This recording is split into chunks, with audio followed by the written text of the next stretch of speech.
Hello. Today, let's continue our consideration of the philosophy of governance towards quality. Once again, the definition of quality. The quality of a product is an objective given, and it is a combination of two factors. The first factor is the complex set of metrologically consistent characteristics of a product that are objectively inherent in it. And the second factor is a measure of correspondence of this very complex set of characteristics of the product and each of the characteristics with the tasks of satisfying the user's needs in those conditions of product operation and maintenance offered by life throughout the entire life cycle. When we talk about quality, this must always be remembered, and this must be correlated with the concretics of each type of product. The life cycle of a product and the requirements for it can be laid down in such a table, which I have shown more than once. And although the table contains abstract formulations such as many questions, these questions must be posed in relation to the concretics of each type of product at all stages of the life cycle. If these questions are posed correctly, if we correctly understand what we want from this product, then we can, on the basis of the answers to these questions, form a set of requirements for the product. Further, the set of requirements is implemented in the construction of the product or in its ingredient composition in relation to various kinds of food products, household chemicals for one purpose or another. Next, from the stage of working out of the product, we move on to the production stage. From the production stage to the operation stage. When the operation ends, then one way or another, the product is recycled, or what cannot be recycled is disposed of. The quality of the product cannot be higher than formulated in the set of requirements for it.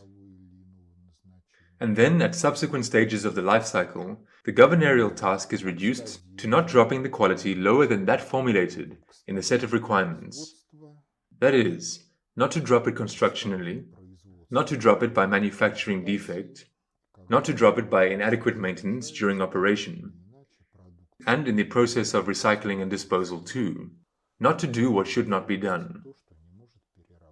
In other words, such folk amusement as disassembling something radioactive is not the right thing that should be done with the corresponding types of the product. I talked about how quality can be killed at the stage of working out of the set of requirements on the example of considering the architectural type of domestic aircraft carriers and American aircraft carriers. Then I told you how the quality was killed by the inadequate technical assignment of the set of requirements for cruisers that the Russian Empire built before the Russo-Japanese War of 1904-1905. I showed you, within the set of requirements, various constructional decisions made by three different designers. The builders of the cruisers Varyag, Bogatyr, Askold impacted the quality of these ships. We could go straight into the question of quality in the production process, measures to ensure the quality in the production process, but today we will digress into another theme. When the product falls into the hands of the user's qualification in some cases nullifies all the efforts of the designers, technologists, builders, manufacturers, all those who were involved in ensuring the quality of products at the stages prior to operation. It was said that the Varyag was suitable only for parades. It was not a combat vessel. Although there were generally no complaints about the quality of production within the boundaries of the constructional decisions that were made. The Askold and Bogatyr were flawless in terms of manufacturing defects. The Novik was a good ship, it was a second-rank cruiser. The Russian Imperial Navy also failed with the destroyers, because in the theater of hostilities in the Pacific Ocean, all Japanese destroyers had a speed of 30 knots or more, while the Russian destroyers made a speed of 26-27 knots. As for battleships, it was about the same, because their quality was lost even at the stage of working out the set of requirements for them. The old battleships were built in Russia according to the Russian projects. These are such ships as battleships of the class Petropavlovsk, Poltava, Sevastopol. The lightweight battleships, Peresviet, Pobeda, Asliabya, were an erroneous decision already at the stage of working out requirements. The armored cruisers Rurik, Rossiya, Khrabryy, are a reproduction of the constructional decisions of two-deck ships of the line, but built from metal based on technogenic energy without sails. When it comes to the Russo-Japanese War, they mainly consider tactics, technology, equipment, and rarely do they mention the qualifications of those people who commanded the ships, squadrons of ships. But this is quite an interesting aspect of the Russo-Japanese War. Look, here is the Bogatyr before leaving for Russia. The ship has already been accepted from the Germans. At the stern you can see Andrew's flag on the flagpole. On the jackstaff, a Russian jack. The Bogatyr was sent from the Baltic to the Far East region, and it was included in the Vladivostock cruiser squadron. The forces of the Russian fleet in the Pacific Ocean were divided into two groups. One was based in Vladivostok and defended Vladivostok, and the other was based in Port Arthur and had to perform some not entirely clear political functions, which boiled down to protecting the colonial interests of the Russian Empire in northern China and Korea. This is the cruiser Bogatyr after the start of the Russo-Japanese War, on the rocks at Cape Bruce, not far from Vladivostok. How did this happen? It is simple. In the fog, they were doing a speed of about 20 knots. The commander was against it. But there was an admiral on board who thought otherwise. And as a result, the ship ran aground at 20 knots and received rather heavy damage. In order to remove it from the shallows, it was necessary to offload ammunition, coal, dismantle part of the ship's structure to lighten the ship, and only after that could they remove the ship from the shallows, bring it to Vladivostok, and dock it there. To make it clear what was in the dock, you should see this. In the dock it was like this. This is a cast stem, the ramming forms of which, when the ship ran aground, simply got twisted, and the ship was in repair until the end of the Russo-Japanese War, and was again put into operation after its end, approximately in July 1905, when there were already negotiations for peace ongoing. The actual cause of the incapacitation of the warship during the war was a navigation error, which, in turn, was the consequence of the loss of good maritime practice. Because, even if the ship had lost its position, and had travelled in the fog where it actually was, but not with the speed of 20 knots, if it had been travelling diligently, then it wouldn't have had such damage, and after relatively easy repairs, it could have been back in service, acting together with the ships of the Vladivostok squadron, carrying out attack raids on Japanese trade ships. We must pay tribute. The Russian Navy was the first to create specialized mine layers. This is one of the two mine layers that were in Port Arthur. This is Yenisei. It was sent at the beginning of the Russo-Japanese War to set up mines. Due to navigation errors, it bumped into one of its own mines and sank. Since the situation was not clear, the cruiser Boyarin was sent to the area of the sinking of the Yenisei. The cruiser Boyarin bumped into the mines set by the Yenisei and was left by the crew. It did not sink immediately, it drifted for a while, was thrown ashore. It was not possible to remove it from the shore, and the ship was also lost due to a navigation error. This is the Steregushchy destroyer. As mentioned earlier, the design maximum speed was 27 knots. Most of the Japanese destroyers had a speed of about 30 knots. Steregushchy, as part of the destroyer squadron, left Port Arthur for night patrols. In conditions of poor visibility, it lost sight of its ships. Then it saw the silhouettes of some ships and joined them. And when it got light, the visibility improved. It turned out that these were Japanese destroyers. And by force of the fact that it was inferior in speed, it could not get away from them. As a result, it was a heroic death. The ship was sunk. In St. Petersburg, not far from the Peter and Paul Fortress and the Gorkovskaya metro station, there is a monument to the Steregushchy. As they say, Nikolai II was present at the opening of the monument, and he even shed a tear. This is the death of the destroyer Strashny. In terms of plot, the history of the Steregushchy is identical. It set out for night patrols in conditions of poor visibility, lost its own ships. When it found some ships and approached them, they turned out to be Japanese destroyers, from which she could not get away. She engaged in a battle and was sunk. When the Strashny was intact, she looked almost the same as the Steregushchy.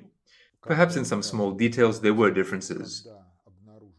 To put it differently, what is called absence of interaction between ships led to both feats. Yes, we can say that in those days there were no radars, and the ships were forced to go in the dark, and so on and so forth. But also in modern conditions, when there are radars, there is a satellite navigation system and much more. In conditions of combat actions and a difficult tactical situation, the norm is radio silence.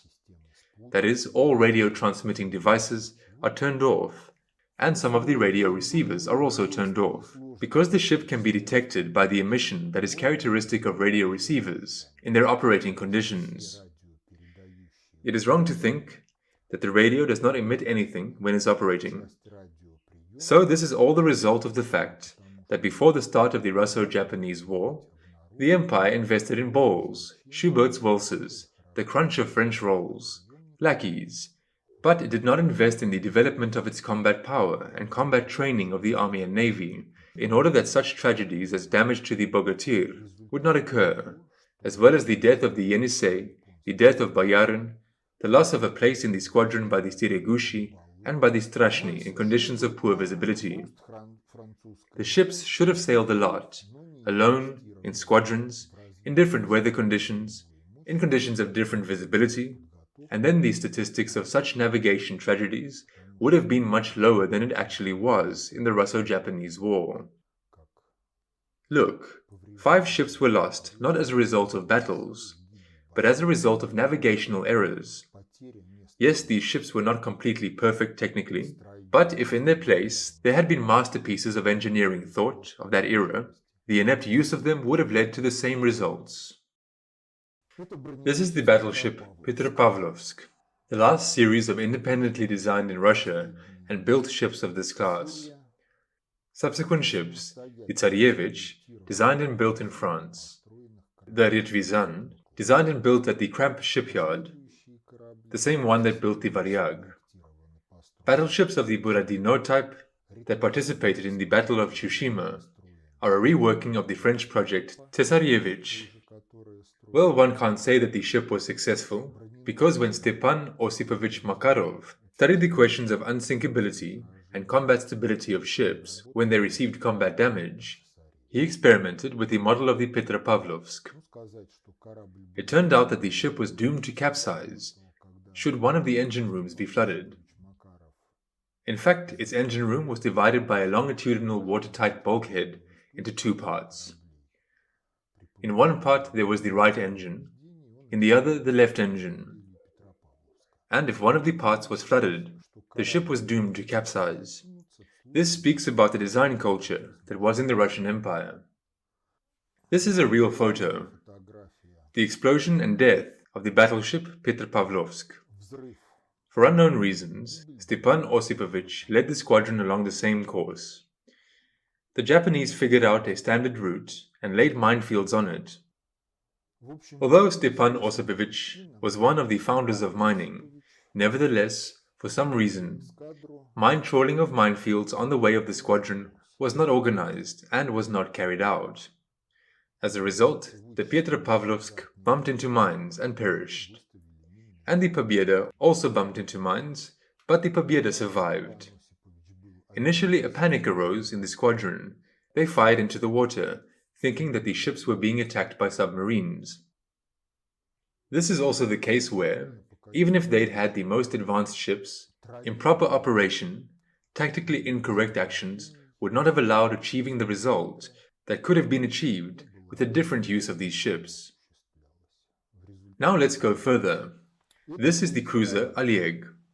The photo was taken in 1914 in the Bay of Biscay during a storm. The Oleg is the Russian analogue of the German Bogatyr. The drawings were revised, transferred from the metric system to the English one, which had been in Russia since the time of Peter the Great, and the Russian cruiser was built.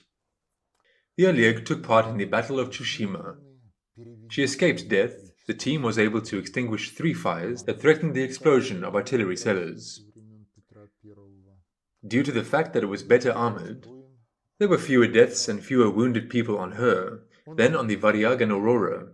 She got no underwater damage, and, after the Battle of Tsushima, together with the Aurora and the second-rank cruiser Zhemchug, she arrived in Manila in the Philippines.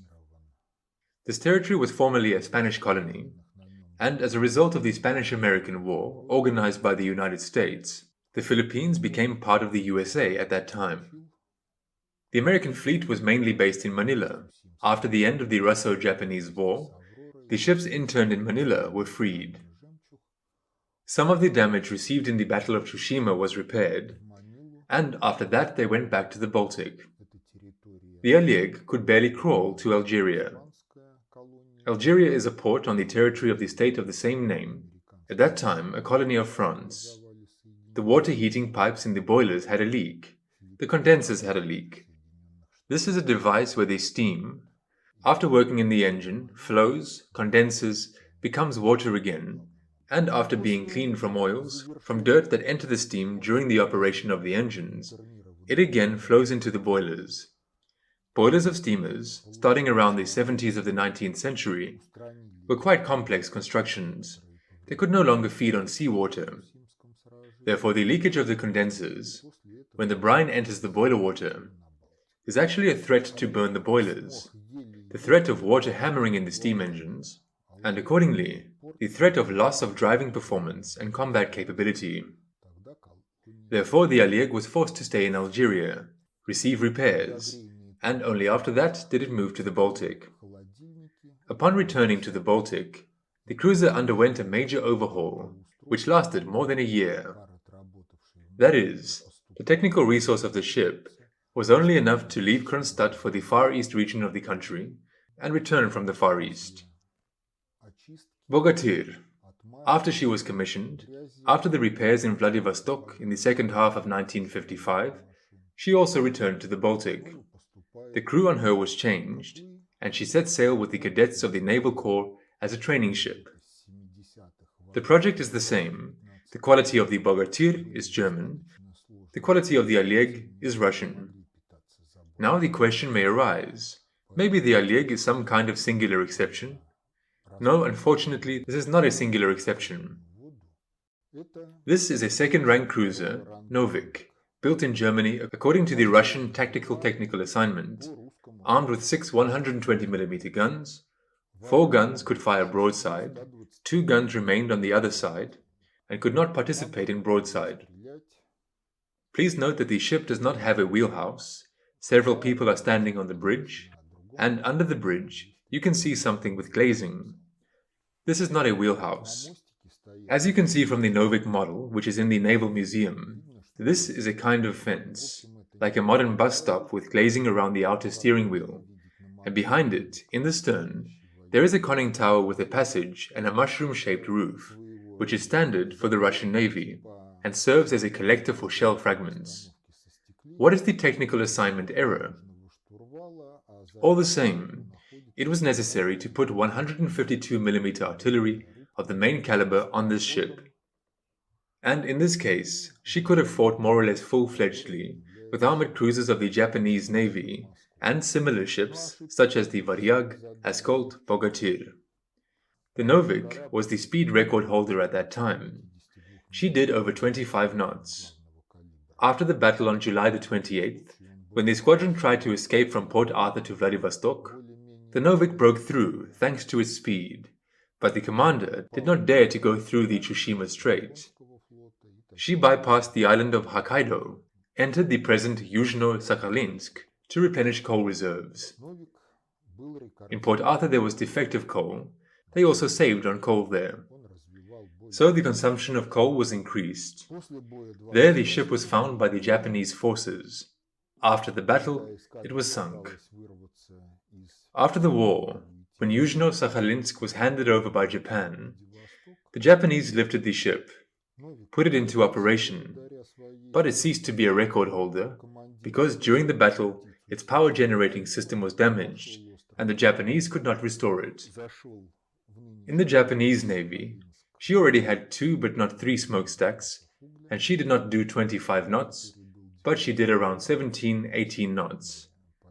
That is, she also worked more towards satisfying Japan's imperial ambitions than she was useful in its navy. But the Novik was, despite these shortcomings, anyway a good ship. And if instead of the Varyag, Askold and Bogatyr, several ships of the Novik type had been built, then to fight the trade fleet of Japan, it would have been more useful than the 3 monsters that were in Vladivostock, Rurik, Russia, and Gromoboi. Admiral Makarov once said that he would prefer to have 12 cruisers of 3,000 tons each, rather than 3 cruisers of 12,000 tons each, and he was right, especially since the armored cruisers of the Rurik class, and its development of the Russia and the Gromoboi, were absolutely unsuitable for a squadron battle due to their architectural features, but as cruisers, they had excessive power for the sinking of trade and sailing ships. Nevertheless, when the Novik was ordered from the Germans, the contract said that the Germans would hand over technical documentation to Russia so that Russia could build similar ships according to the same project. Here is the Russian analogue of the Novik, the cruiser Izumrud. As you can see, it differs from the Novik in that it has 3 masts, a wheelhouse on the bridge. It has 2 more 120mm guns. On board, in addition to the bow and stern guns, there are 3 guns on each side. Therefore, 5 out of 8 guns are involved in the broadside. In general, it's the same thing. They didn't guess to put 6-inch guns, reducing their number perhaps to 5, so that they could all fire on both sides. The cruiser was built, another one was built, which was named Zhemchug, and together with the Oleg and 5 destroyers, they set off to catch up with the Pacific Squadron, which had left earlier. Now let's turn to the memoirs of the doctor of the Izumrud, Kravchenko. The deck is leaking heavily. Almost everywhere the water is falling in drops, and somewhere it's running like a stream. The bearings are overheating, or the flange is bursting in one engine room or another. Oh, those flanges! The flange is what connects the sections of the various pipelines. The electricity is playing tricks. One day at 6 o'clock in the evening, in the middle of dinner, it went out until morning.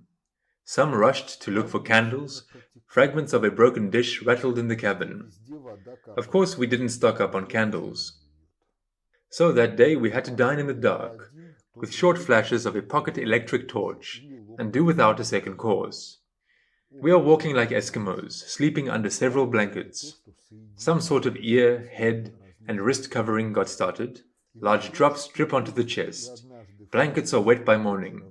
We are forced to invent things. Hanging boxes, sponges, and, even better, we cover ourselves with oilcloth taken from the infirmary. Of course one can endure anything, can get used to it. Water pouring on your head at night too. At least 5 months before the very anchoring in Madagascar, the decks of the Izumrud kept leaking, delighting our sailors with sudden cold night showers. More from Kravchenko's notes. November the 9th, 1904. The ship's water is muddy, with a large sediment, brick red in color, with a taste of engine oil. And in recent days, it's even been salty. The water makers have already deteriorated. You can't drink tea or coffee. Many have fallen ill because of the salt water. I strenuously desalinate water in a more serviceable infirmary distiller, give to the ill, and occasionally treat the wardroom to a great delicacy. Disadvantages affect decisively at every step. In the command room, in the inspector's cabin, a wave knocked out several portholes along with the frames. 3 officers' cabins are full of water, which is taken out in buckets every minute. Here it is interesting to pay attention to the fact that the portholes were knocked out together with the frames. The porthole is designed in this way.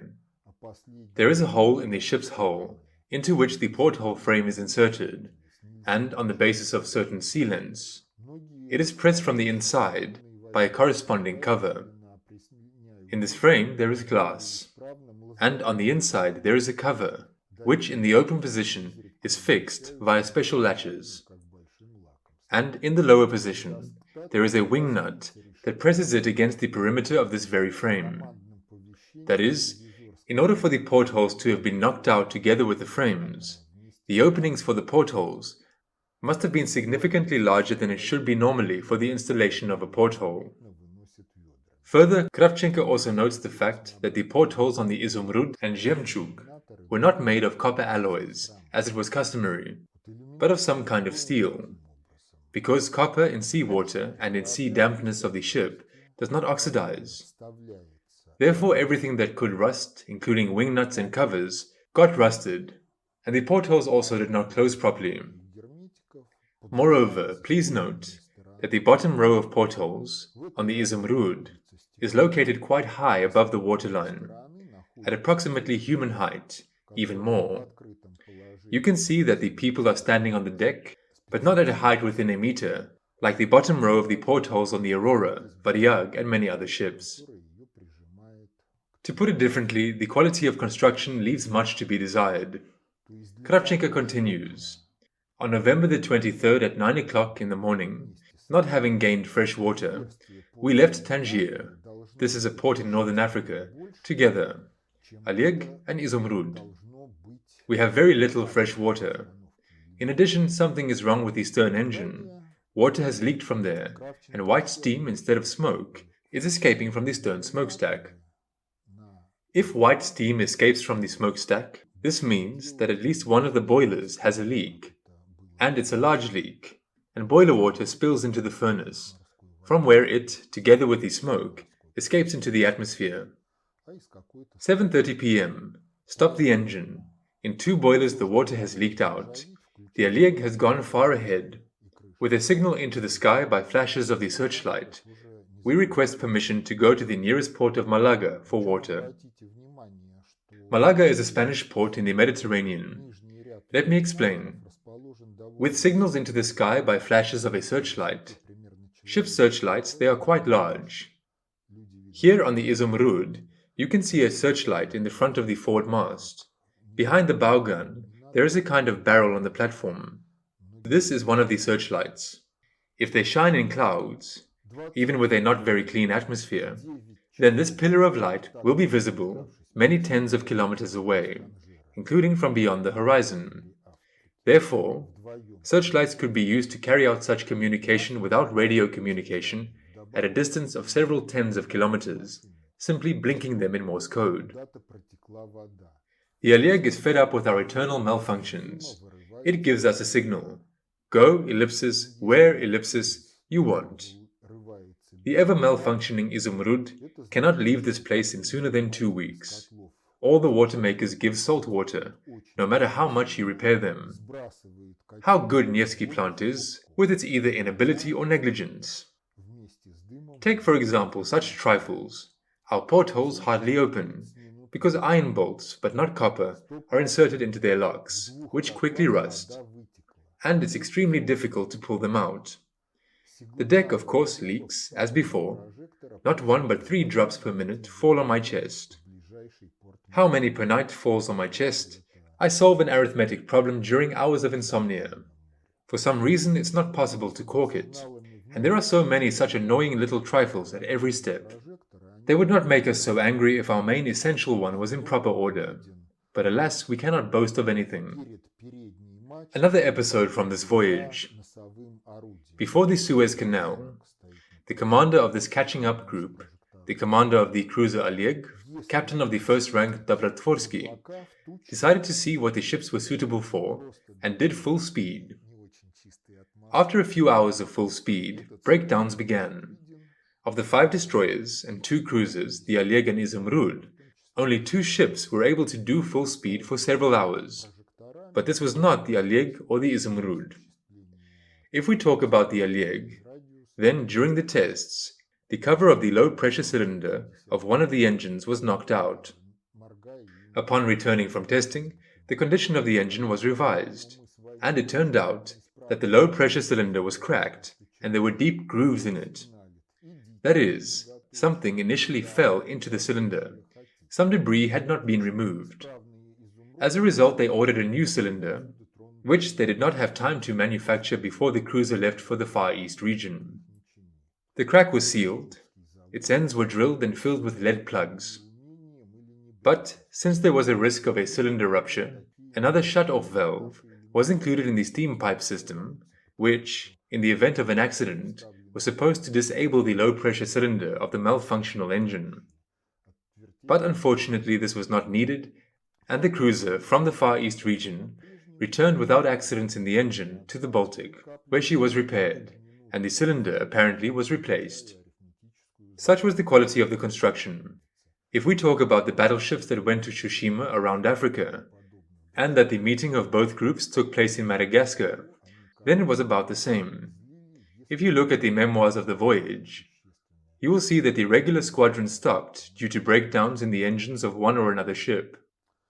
And as someone from the British said, if Rajestvinsky brings your squadron to the Far East region, you can put him on a par with Nelson. The Izumrud also travelled fast, doing more than 24 knots during the tests. In the Battle of Tsushima, she did not receive any serious damage. During the daylight battle of the first day, there were no direct hits on her, but fragments of a nearby exploding shell killed and wounded several people on the upper deck. The Izumrud safely survived the night when Japanese destroyers sank Russian ships, mainly due to the tactical illiteracy of our side, because the leadership of that time suggested searching for destroyers with searchlights at night. In fact, this manifested itself in the fact that the destroyers saw the target and, bypassing the beams of the searchlights, approached her at a distance of a torpedo shot and fired. Those ships that did not indicate their place with searchlights, for the most part, they survived. The Izumrud also survived. When Nebogatov's group met the Japanese ships the next day, Nebogatov decided to surrender his group. In fact, couch-analysts who think in such categories as the number of ships, battleships, cruisers, and so on, without going into details, believe that Nebogatov chickened out, that this is a shame, and so on and so forth. Nebogatov was brought to trial, and at the trial he said that if he had seen benefits for Russia, be it for 50 rubles, he would, without hesitation, have engaged in the battle and swept everyone away. But he did not see any benefit, and he simply saved the lives of the crews of these ships. In this group, the battleship Oriol was beaten the previous day, and actually lost its combat effectiveness. The rest of the ships were not damaged. But when they refer to the naval regulations of Peter the Great, saying that Russian ships should not lower their flag before anyone, and they blame Nebogatov for this, but they cannot assume that Peter, even in a nightmare, could imagine that Russian ships of the first rank, the enemy is able to shoot them from long distances without entering the zone of action of their artillery, and that they cannot approach the enemy because the enemy has an advantage in speed. Therefore, whoever, no matter how he curses Nebogatov, but Nebogatov saved more than 1,000 lives, taking a rather big share of Tsushima's shame onto himself. At first the Izumrud also lowered the flag, then raised it again, moved forward at full speed, and, having the advantage of speed, broke away from the Japanese group, which was trying to catch up with it. The weather was foggy, she disappeared into the mist. Well, and then the most interesting thing began. During the breaking away, she did a speed of definitely more than 23 to 24 knots. She was moving so fast that tongues of fire were coming out of the smokestacks. They rose above the pipes to a height of about 2 meters. When she had broken away, a steam line burst in the stern engine. As a result, the speed dropped to 15 knots. Then the dark part of the story begins, because coal was somehow unevenly burned in the stoker. She had 3 boiler rooms, bow boiler rooms, and an aft boiler room behind the second mast. And the sailors were forced to carry coal by hand from the bow stokers to the stern. The cruiser was commanded by V.N. Fersen. From all this, and from the hassle that was on the way to Tsushima, he lost his self-composure. In addition, he was a person prone to high-handedness, with which he suppressed the initiative of his subordinates. So it turned out that the Izumrud did not dare to go directly to Vladivostok, but went to Vladimir Bay. This is to the north of Vladivostok. And the ship set off for the bay at night. Why they didn't anchor is an open question. In conditions of poor visibility, the Izumrud entered Vladimir Bay, and then it turned out like this.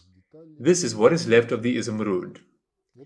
The Izumrud in Vladimir Bay landed on a coastal spit, that is, a shallow, which, like a strip, stretches from the coast and goes far into the water area.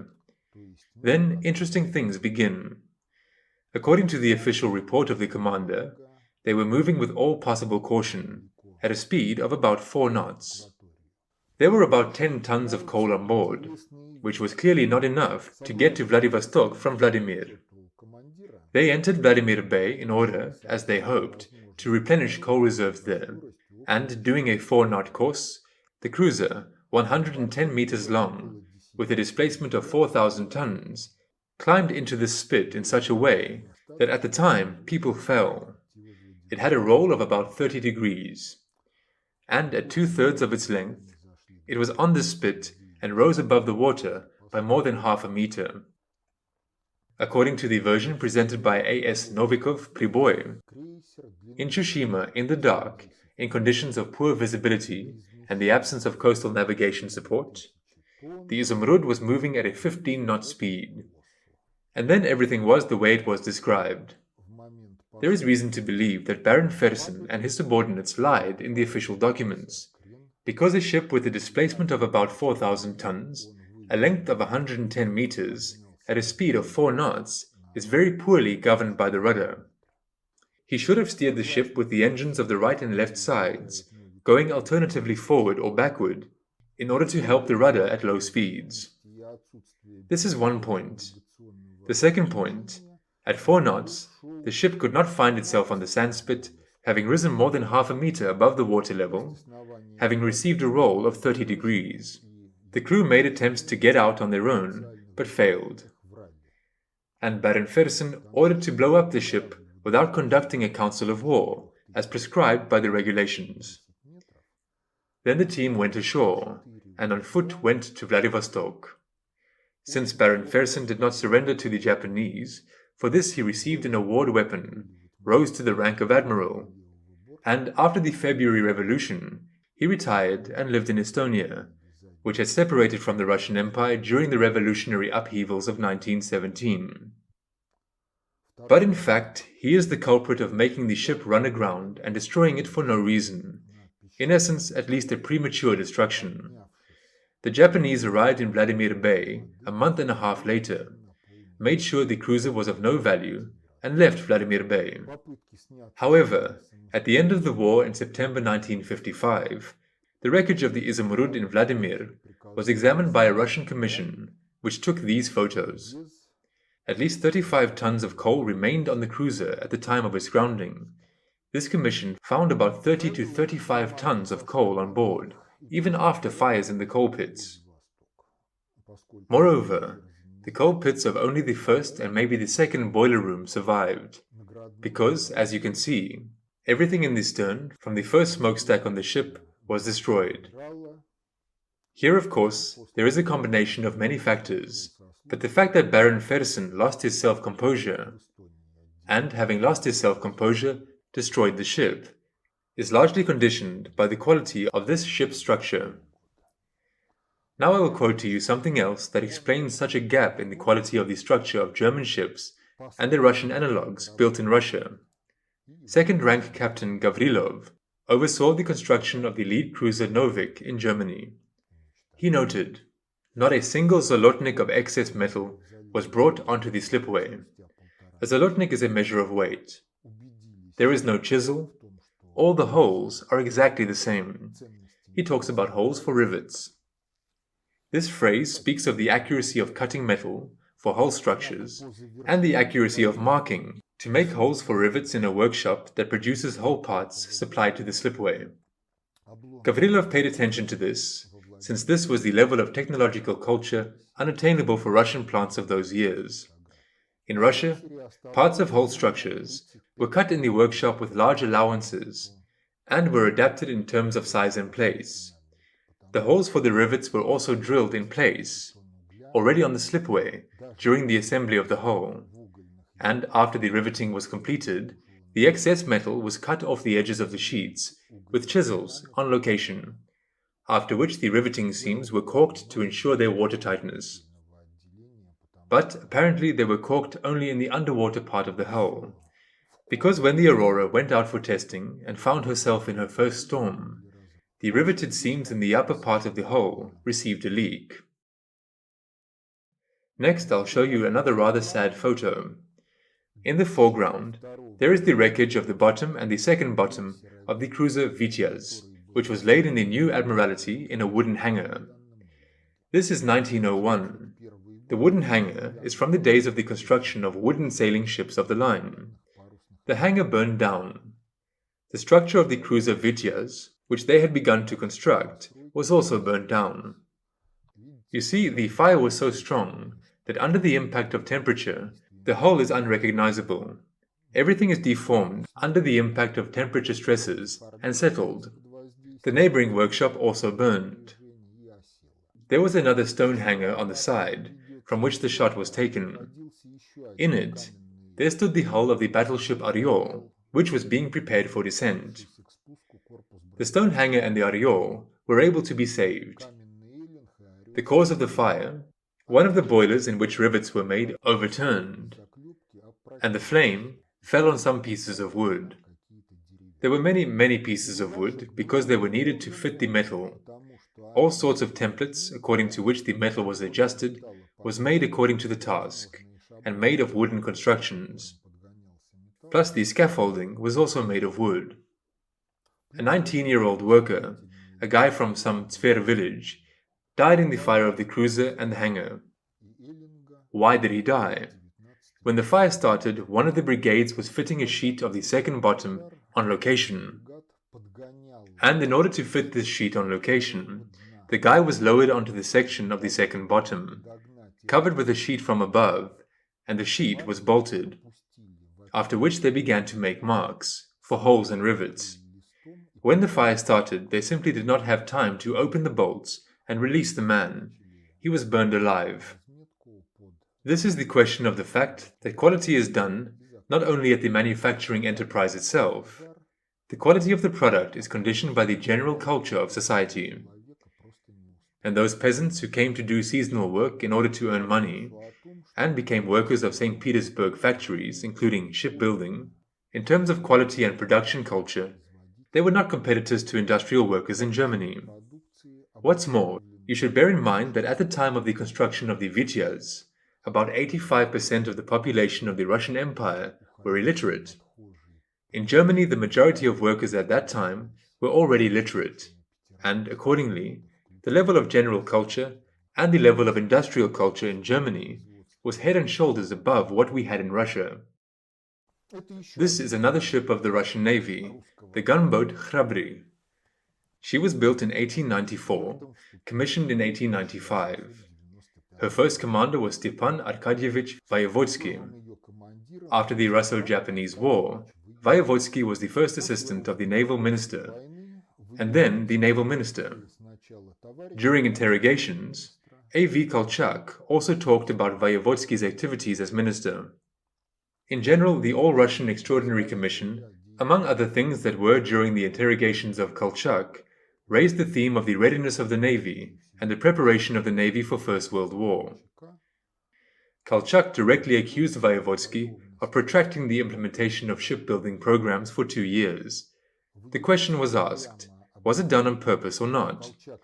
Kolchak replied in the sense that there was no direct evidence that Voevodsky deliberately protracted, since the bureaucratization of the Navy, and especially its coastal services, supply, research and development, observation bodies, the main shipbuilding department and the Maritime Technical Committee, was extremely high. Therefore, the 2-year protraction could simply be the result of poor performance speed of the work of the bureaucratic machine. Why am I showing this ordinary gunboat, which was modernized after the revolution, and even participated in the Great Patriotic War? For the simple reason that the quality of its structure was the same, if not lower, than that of Izumrud, Oleg, and all other ships of the Russian Navy. But when the Khrabryy set out on its maiden voyage, it was supposed to go to the Mediterranean Sea and mark the presence of the Russian fleet there. In the Baltic Sea she found herself in a storm. Well, as usual, the riveted seams had a leak, the deck had a leak. Moreover, it leaked so intensely that all the wiring had a short circuit, and the ship completely lost power supply. Well, it is clear that in those days the power supply was mainly for lighting and a few auxiliary electric motors, because the basis was still a steam drive, hydraulics and a manual drive.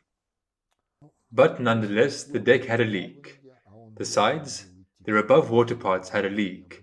There was no power supply. The ship was out of order. And she entered Copenhagen, Denmark. And in Denmark at the time, Emperor Nikolai II was staying with his relatives. And according to the situation of that time, if the Russian Tsar was somewhere abroad, in whichever country, and a Russian warship came to this country, then the commander of the ship had to appear before the Tsar, introduce himself, report, and ask for instructions. Therefore there was a meeting. Nikolai II accepted Voevodsky, and Voevodsky honestly told him that the seams had a leak, the mechanisms had failed, that all electrical equipment was out of order due to a short circuit, and that the ship needed repair. But not even a few months had passed since the signing of the act of its acceptance into the treasury. The Tsar was faced with a fact, and the question arose as to where it would be repaired. He decided that the Khrabryy would somehow crawl to France and be repaired there. The Khrabryy went to France, the French repaired it. The cost of this repair was about half the construction cost of the Khrabryy's hull. Not of the whole ship, but only her hull. In those days, the ship was accepted into the treasury. The acceptance act was signed, not completely, but when something was ready, one by one. The hull was built, they paid for it. The engines were made, they paid for them. Then, when the whole ship was built, then the acceptance act was signed, and the final calculations were made. During the repair, the French carried out a flaw detection. What was revealed?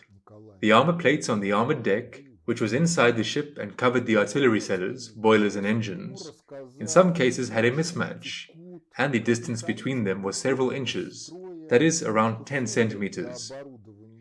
For some reason, the wooden shell plating under the armor plates of the belt armor on the waterline had rotted away, and the armor plates were hanging on the bolts with which they were screwed.